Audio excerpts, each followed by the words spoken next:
In the previous video, we discussed about lines, rays, line segments, the different types of angles, and even some special pairs of angles.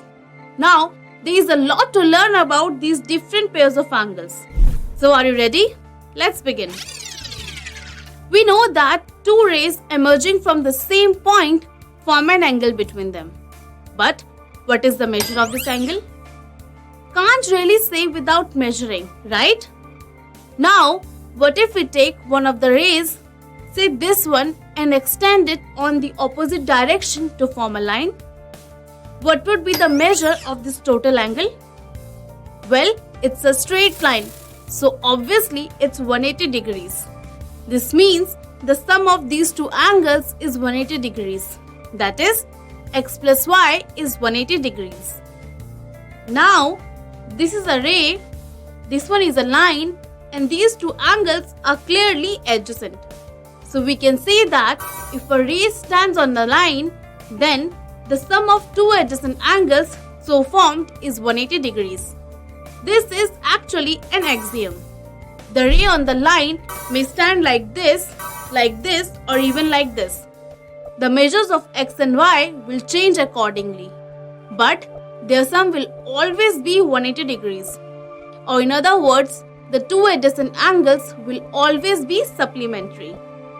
Now what if this axiom is flipped?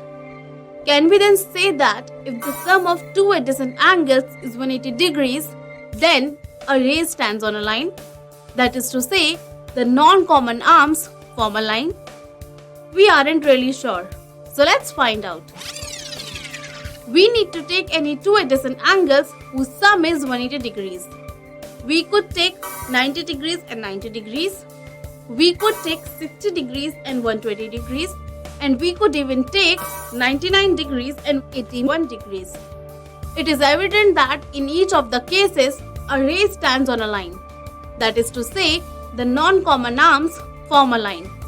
Thus, we state another axiom that says if the sum of two adjacent angles is 180 degrees, then the non-common arms of the angles form a line.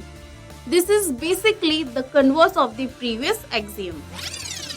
Now, focus here. Is there a special name for these adjacent angles? Think about it. Are they not a linear pair? They very well are. This is the reason why this pair of axioms is called the linear pair axiom. So now that we have learnt about a ray standing on a line, let's take it a step further. So previously, we had changed one ray of an angle into a line. What if we change both the rays into two distinct lines? Something like this. We would get two lines intersecting each other. Now what is the relation between angles 1 and 3? They must be equal because they are vertically opposite to each other. Similarly, angles 2 and 4 must also be equal. This is what we have been taught, right? The vertically opposite angles are equal. But how? There is a theorem based on this, which states that if two lines intersect each other, then the vertically opposite angles are equal. So let's prove it. So as we discussed just a little earlier, this is a ray standing on this line.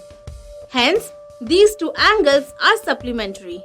So, angle 1 plus angle 2 is equal to 180 degrees. Also, if you look at this part, this is a ray standing on this line. So, angle 2 plus angle 3 is equal to 180 degrees. Since both these sums are equal to 180 degrees, hence, angle 1 plus angle 2 is equal to angle 2 plus angle 3. This implies angle 1 is equal to angle 3. Similarly, this ray is standing on this line. Hence, angle 3 plus angle 4 is equal to 180 degrees. Now, since both these sums are equal to 180 degrees, hence, angle 2 plus angle 3 is equal to angle 3 plus angle 4. This implies angle 2 is equal to angle 4. See, we got what we wanted. We just used the linear pair axiom to prove another theorem based on the vertically opposite angles. This is actually called deductive reasoning. where we use a known statement to find out a new statement. So now that we have understood the linear pair axiom and the theorem on vertically opposite angles, let's apply them in a question. Here is one. It says that in this figure, lines PQ and RS intersect at a point O.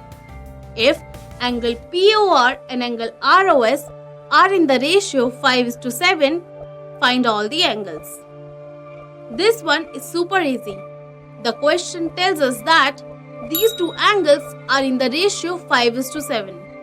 Now, OR is a ray standing on the line PQ. Hence, by linear pair axiom, angle POR plus angle ROQ is equal to 180 degrees. So if we take x as the common factor, angle POR is equal to 5x and angle ROQ is equal to 7x. Hence, 5x plus 7x is equal to 180 degrees, or 12x is equal to 180 degrees. Then x is equal to 15 degrees. So we get the first two angles. Angle POR is equal to 5x, which is 5 into 15 degrees, or simply 75 degrees. Angle ROQ is equal to 7x, which is 7 into 15 degrees, or simply 105 degrees. Now, angle SOQ is equal to angle POR because they both are vertically opposite to each other. Thus, angle SOQ is equal to 75 degrees. Similarly, angle POS and angle ROQ are vertically opposite to each other. Hence, angle POS is equal to 105 degrees. See, we got it all.